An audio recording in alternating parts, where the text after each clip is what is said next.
Plus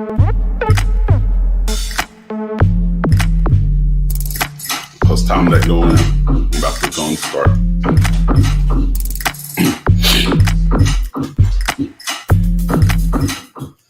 Hello, I'm Josh, and welcome back to another edition of Frugal Me Live, where we talk about all things about your money. Home ownership isn't an easy goal to achieve, but you can achieve it if you are equipped with knowledge. Tonight, I am so excited to have Nicki and Christine with us, where we are going to have a conversation talking about the essentials of everything that you need about home ownership. Because when buying a home, there are a multitude of tasks that you have to have, like documents. There's a lot of deadlines involved. So this is where a realtor and a mortgage consultant's knowledge factors in tremendously. How are you doing, Christine and Nicki? Doing great. Thank you so much for having us. Oh, thank you all so much for joining us. And before we get started, I want to give a special shout out to Keisha, my wife, who's taking care of all of the technicalities of the channel tonight. She gave us a big thumbs up in the background there. All right, so I'm so excited to have y'all here. And I'm also going to monitor the comments as they come in and as we're talking as well. All right. And I'm just going to ask very quickly, I'm hearing a little bit of feedback here. Just want to make sure that YouTube is muted on your end, if it is. All right. Okay, so just want to reach out real quick. Christine, can you tell everyone about the services that you provide and where they can find you? Well, I'm a Berkshire Hathaway real estate agent, and you can find me at christine.kim, bhhgeorgia.com, or you can email me at christine kim at bhhsgeorgia.com. Oh, and one more thing, sorry. I have a YouTube channel as well. It's Christine Kim Real Estate, and you can also find me on Facebook. Okay, and on your YouTube and Facebook, I will make sure to link that down below as well. But if you're looking at the live already, or if you're looking at this in the playback, Christine and Nicki's information is also found in the description box below. And how are you doing, Nicki, tonight? Unmute her. Oh, okay. I listened to your comments about muting myself. I'm doing great. Thank you very much for having me on also. I'm Nicki Riley with Prosperity Home Mortgage, and I've been in the business 18 years now. And you said you have my information, so I don't need to share that, right? Yes, ma'am. It's right down in the description box below. Perfect. All right. So I'm just so super excited to have y'all here. The home buying process is a very exciting process that I bought a house, sold a house, then went back and bought another house as well.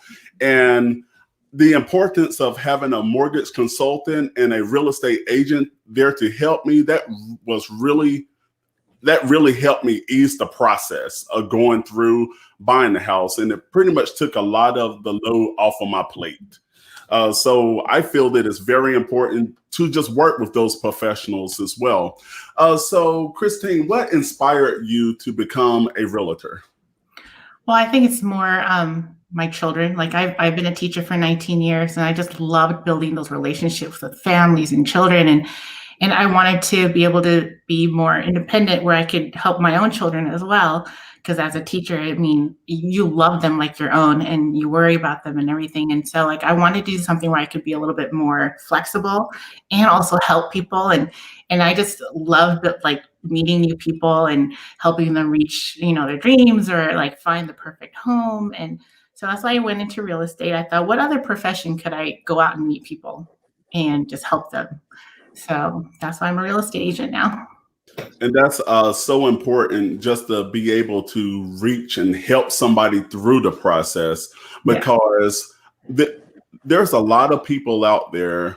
They go out and buy a home. A home for most people, that's their biggest asset. That's the biggest thing that they will buy in their life. why not, whenever you're going through that process, if it's the biggest thing that you're going to put your money into, it's great to have a professional to help you through that, because it can be kind of spooky and scary, I feel, that if you're going through that process alone with all of the lingo, with all of the deadlines and all of the things that needs to be done. So what would you say that is the primary job of a realtor, and why should someone have one? Well, the real estate agent is basically on your side.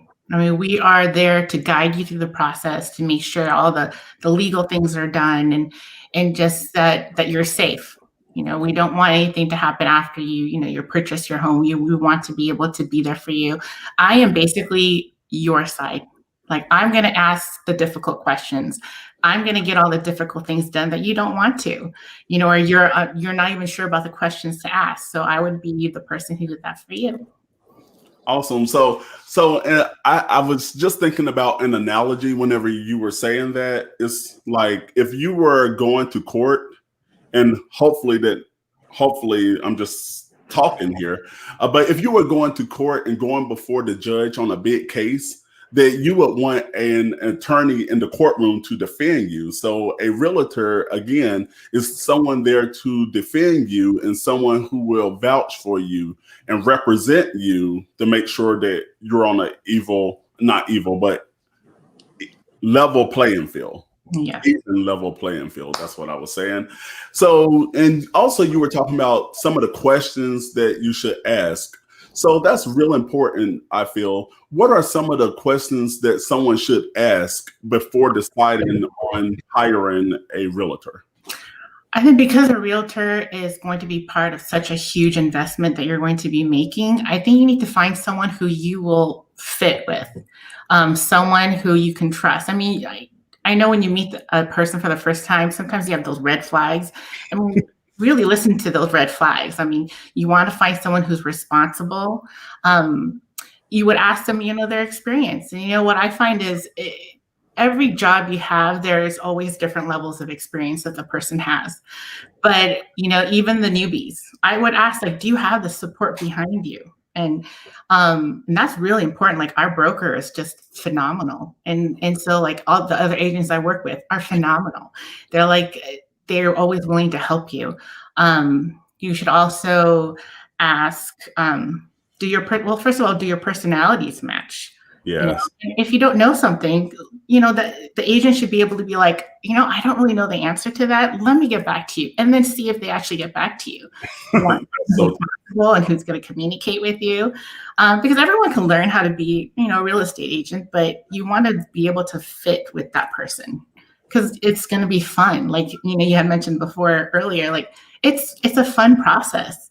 You don't want to be afraid or, thinking, oh my gosh, is this agent going to call me back? Because everything's on a timeline. So it's really important that you're able to communicate with your agent. All right. And so in the communication with the agent, because I'm very personable, especially if I'm going out with a realtor agent to look at homes, I need someone that's going to tell me the truth. Yes. Pretty much just not patting down, it could be a murder house, but they say, oh, it's so great. And then, you buy the house and it's like poltergeist throughout, right? So you just really want someone that you can trust, someone that you can connect with. And even my realtors, my first home that I bought was in 2009. And we still have a bond. We still have a relationship there. And even whenever I moved into this home, that we still have a bond. Not only was it just like I'm hiring you or I need for you to show me homes, but it's making that house a home. And you want someone who will really, truly know what it will take for your family. So not just someone that's trying to make a quick dollar off of you, but someone to create that experience for you.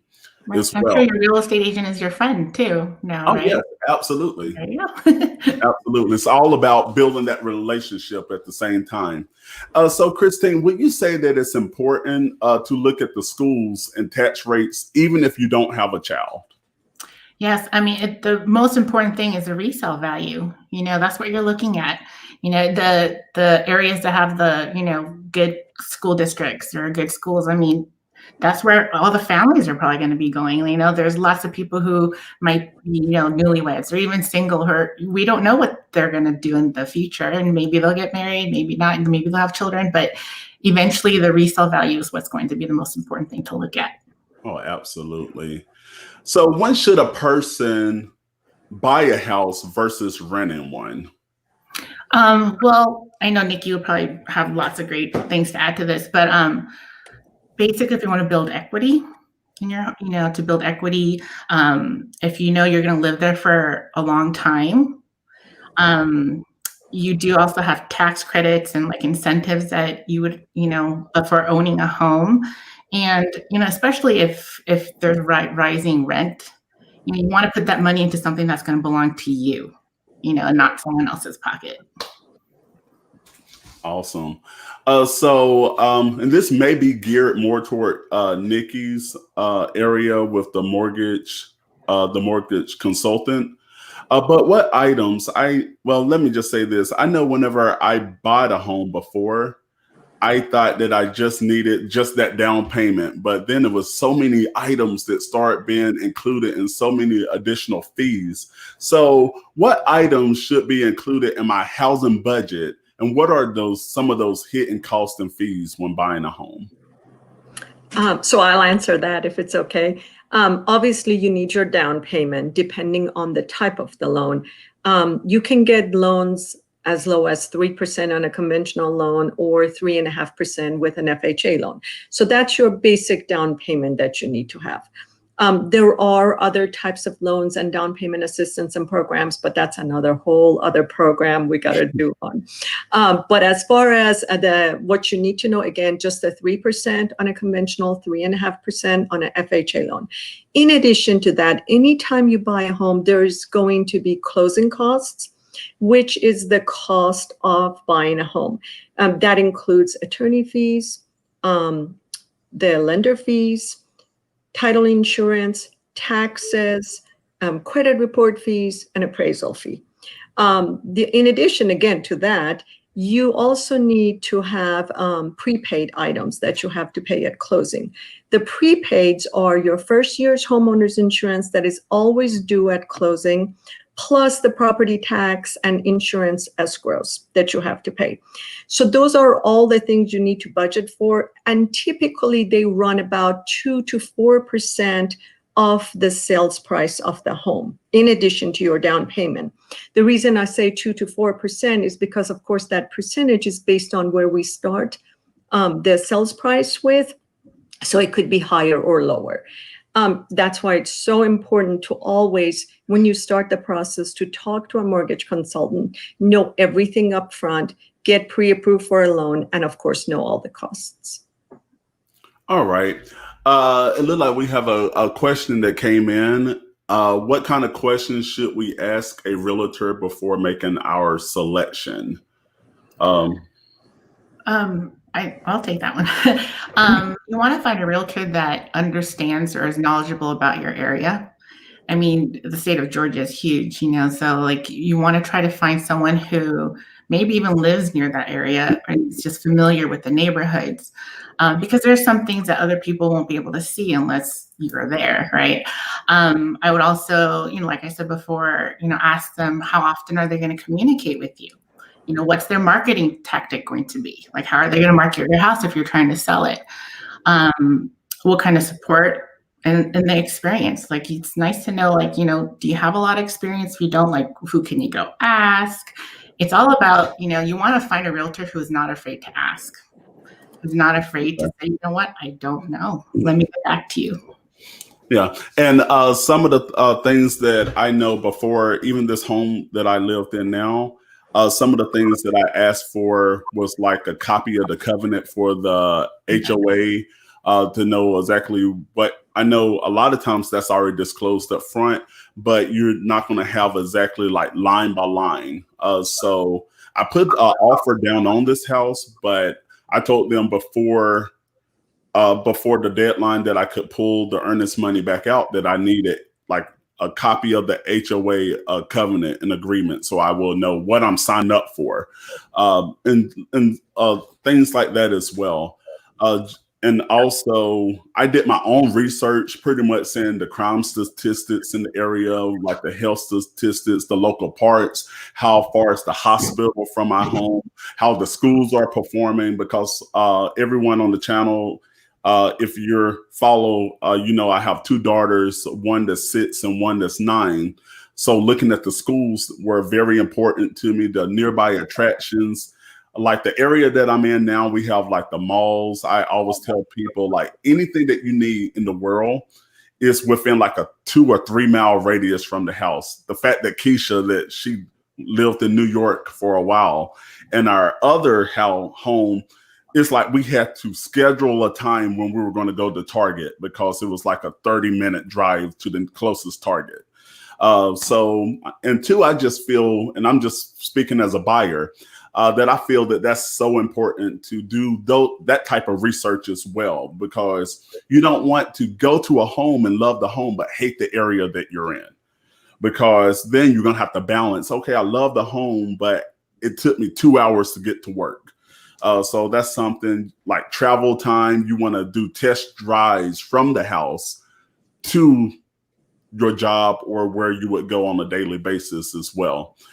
And so, Nicki, I shared with you before that I'm not a big fan of the I'm not a big fan of the PMI, a pan of the additional costs. I'm a big fan more so of trying to come up with that 20%, but I do realize that it's not feasible for everyone to come up for 20% of a home. However, with that being said, what are some of the different ways that someone could save for a down payment? Or is there other programs, even if you can't reach that 20%, but are there programs out there that can help reduce that cost for a down payment? Well, there are definitely down payment assistance programs for people that don't have it. It's income-based and there's maximum limits. So there are, but they still won't get you to the full 20% equity that you need to have. So if you don't have, first of all, obviously, like you said, it's always wonderful to have that 20%, because then you will not have the mortgage insurance as part of your monthly payment. But having the mortgage insurance is a way that a lot of people get into home ownership. So whenever someone applies for a loan, I always look at their entire loan application to see what's the best loan option for them. If they have higher credit scores, then I always put them in a conventional loan program where the mortgage insurance, number one, is a lot less in the monthly payment amount. And number two, you can get rid of it after you have the 20% equity in the home. So that's an excellent option. I always walk them through what are the steps to get rid of the mortgage insurance down the road. It could be that the value of the house increases and they can call their mortgage servicer and ask for it to be dropped, or it's that they have made additional principal payments to their mortgage, and then they've reached that 20% equity and they can ask for it to be dropped off. So as I was telling you before, some people do have the 20%, but a lot of people don't. And again, I'll walk them through what's the best way to. Okay. So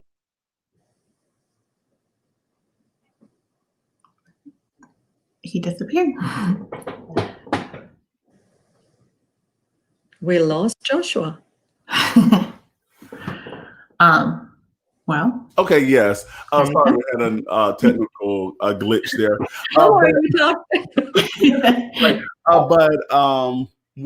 So like I was telling you before, that with the 20%, like if you can't get that, I mean, that's understandable. My first home, I believe that I put down probably about 3%. It was like 3.2% of that home.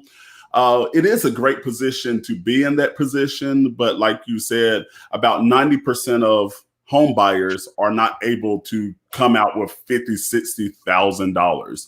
But I love it, Nicki, how you said there are steps in place to help you reach that 20% 20% equity in your home quicker so that additional money can fall off. And I remember when that additional money fell off on my house, that was one reason that I was so aggressive of paying down my first home, because with that, when the PMI fell off, we had like the best cookout ever, because it was a huge celebration to celebrate not having that payment anymore.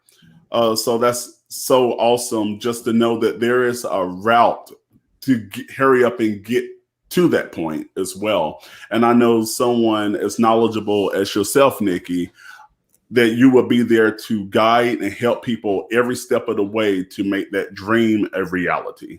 Absolutely.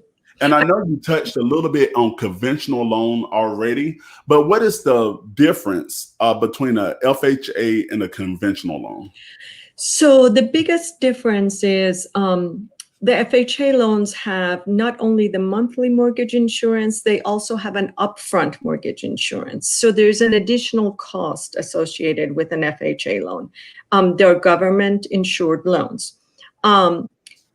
Typically, like I was telling you, if the borrower qualifies for the conventional loan, that's the option we're going to choose because of their ability to drop the mortgage insurance and because there is not that upfront fee to it. The credit score requirement for getting that conventional loan is a little bit higher. So that's why we would put someone in a conventional loan versus an FHA. But I'll go over all of that with them to make sure we get them into the right loan, of course. Absolutely. So if you have more personalized questions considering loans or looking for homes, Nicki and Christine's information is down below. And I believe I saw a question that popped up from Sean. Yeah, it was about spending. You want me to read it or you want to read it? Okay, sure. So how much of your monthly income should you be spending on your mortgage rent? That's a very good question. I want to tell you quickly, when you apply for a loan, there are three things the lenders look at. First is your credit. We look at your credit score, credit history to make sure you meet the requirements. Second is the debt to income ratio, which is the question that Sean just asked.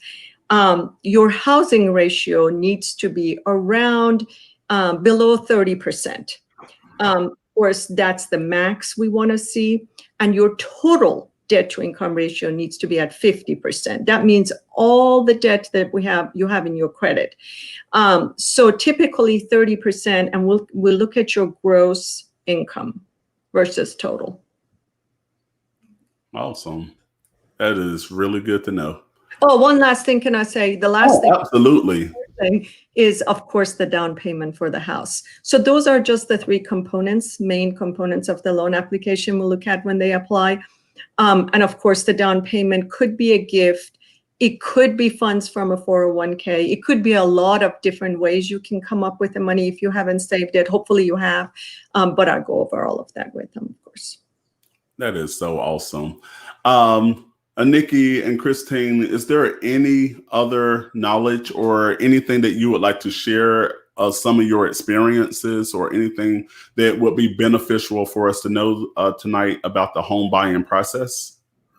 I know before you had mentioned like you want to know comparatives and stuff. So a good real estate agent should be able to find that all for you.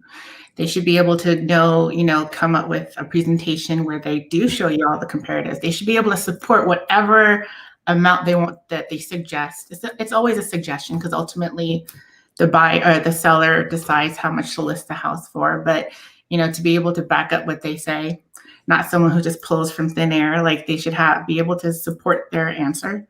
And I just want to give a big shout out to Nicki. Like we work in the same office, and she is phenomenal. She is so good about communicating. Every time my client has a question, I mean, she's like on it. And so I just want to give her a big shout out. Thank you. And the one thing I would say about the difference, a lot of people that are watching this, Joshua, probably don't know who Prosperity Home Mortgage is. We are owned by Home Services of America, which owns, of course, Berkshire Hathaway, Prosperity, and all the other huge companies. The big difference is Prosperity is set up to deliver exceptional customer service. That's number one. Everything else comes behind that. And they've set us up in a way that we support our agents and our customers. That's our huge advantage over anyone else. We're competitive, everybody can shop. We know we have to be competitive and give the best rates and fees and all that. But the most important thing is delivering exceptional customer service 100% of the times, not 99.9% of the times. That is so awesome and so powerful as well. So thank you, Nicki and Christine, for joining us tonight on Frugal Me Live, where we talk about all things about your finances. Again, I'm going to encourage everyone to check out the description box below, where you can find Nicki and also Christine's information. So if you have more questions, you can leave those in the comment section below or reach out to them as well. And I'm pretty sure that they are more than capable to handle your questions and concerns, especially if you're thinking about buying a home or already in the home buying process. Just reach out to them. They're phenomenal people and a great resource to have. And remember that being frugal is not about being cheap, it's about being resourceful. Be sure to click the red subscribe button down below until it turns gray, and that way you will never miss another thing. Have a great afternoon. All right, bye. Thank you. Oh, thank you so much.